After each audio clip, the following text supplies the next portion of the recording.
Choosing the person you're going to spend your life with, it's probably the biggest decision you'll ever make, right? But so often, we kind of just fall into it without a real conscious plan. We ignore red flags, and that can lead to some serious heartbreak down the road. So today, we're going to explore a framework that can bring some incredible clarity to life's biggest decision.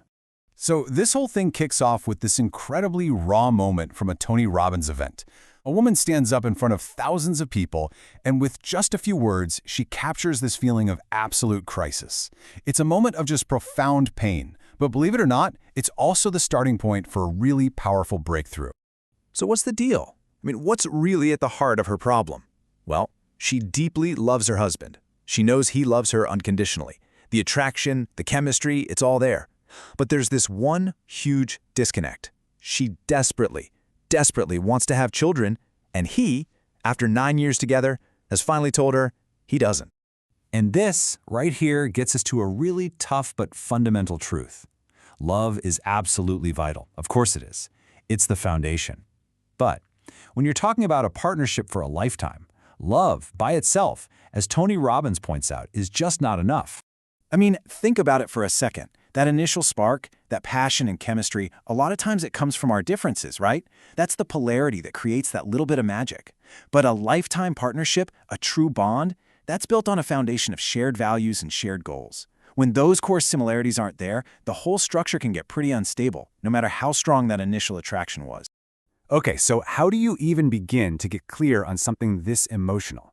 Well, what's really interesting is the reframe Tony Robbins suggests. He proposes we approach this decision with the same kind of seriousness you'd use for a critical business decision.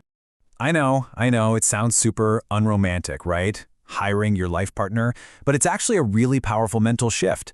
See, when you think of it as hiring someone for the role of life partner, you get to temporarily take some of that emotional charge out of it. It lets you step back and ask some really objective, clarifying questions about what you truly need for long-term success and fulfillment.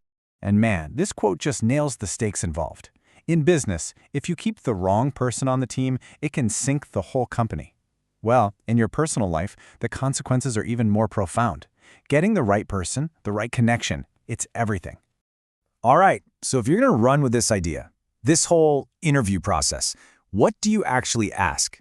If you're hiring for the most important job in your life, what are the questions you absolutely have to get answers to? Well, it pretty much boils down to 3 critical points. Okay, first up, can they do the job? This is all about capability. Are they the kind of person you want to be with? Second, and this one is the big one, will they do the job long term? This is about whether your goals are actually aligned. And third, are they the right team fit? This one dives deep into whether your fundamental human needs are a match. Let's zoom in on that second question, because it's a huge one. Long-term success isn't just about someone's ability right now.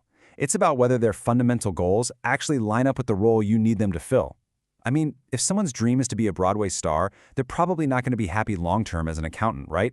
It's the same logic in relationships. If your life goals are pointed in completely different directions, you're just setting yourselves up for a really long, really difficult struggle. And that leads perfectly into this idea of team fit. This is about understanding your core human needs, those deep drivers that motivate everything you do, and seeing if they align with your partners. Tony even shares his own painful experience here. His top 2 human needs are love and contribution. His former spouses were significance and certainty. Now, neither of those is right or wrong, they're just fundamentally different drivers. When your core needs are that far apart, you can be 2 really good people who just aren't a good fit for a fulfilling long-term team. Okay, so let's take this whole framework and apply it back to the woman from the beginning of our story. When you look at her situation through this lens, man, the problem just becomes crystal clear. It's not a blame game, it's not about one person being right and the other being wrong, it's just a simple, undeniable fact. Their core life goals are totally misaligned. Her vision for the future includes building a family. His vision is a comfortable life, loving his job, and not taking on the new responsibilities of children. They are on 2 completely different paths. And you can just feel her pain, right? It's not just sadness. She feels like a failure. She's thinking, if he really loved me, he would change his mind. He would do this for me. She's holding on to this idea that the relationship has failed, and because of that, she has failed. But is that what's really going on here? This is where Tony just flips the whole thing on its head. It's such a powerful shift in perspective. Her husband knows that deep down, he can't give her the one thing she desires most. So instead of holding her in a life where she'll always feel unfulfilled, he is willing to let her go. That decision, that doesn't come from a lack of love. It comes from love. It's him wanting her to be happy, even if it means not being with him. This isn't failure. It's a painful but incredibly loving acknowledgement that they're on different paths. Okay, so you have this clarity. Now what? I mean, this framework isn't just about pointing out the problem. The real magic is how it gives you a path forward. It gives you back a sense of control.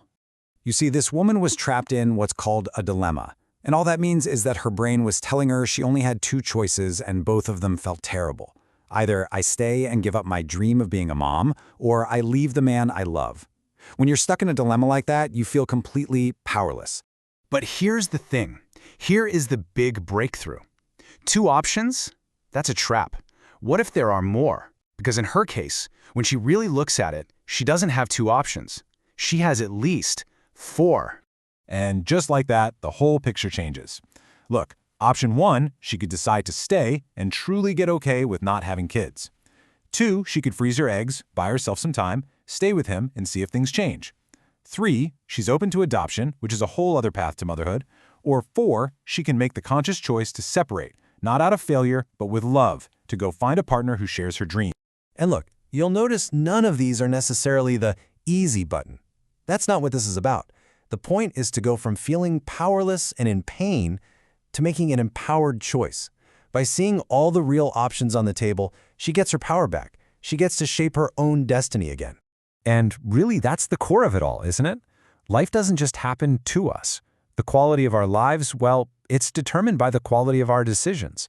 Consciously choosing your path, especially in your most important relationships, is how you build a life you actually love. So that leaves us with one last question.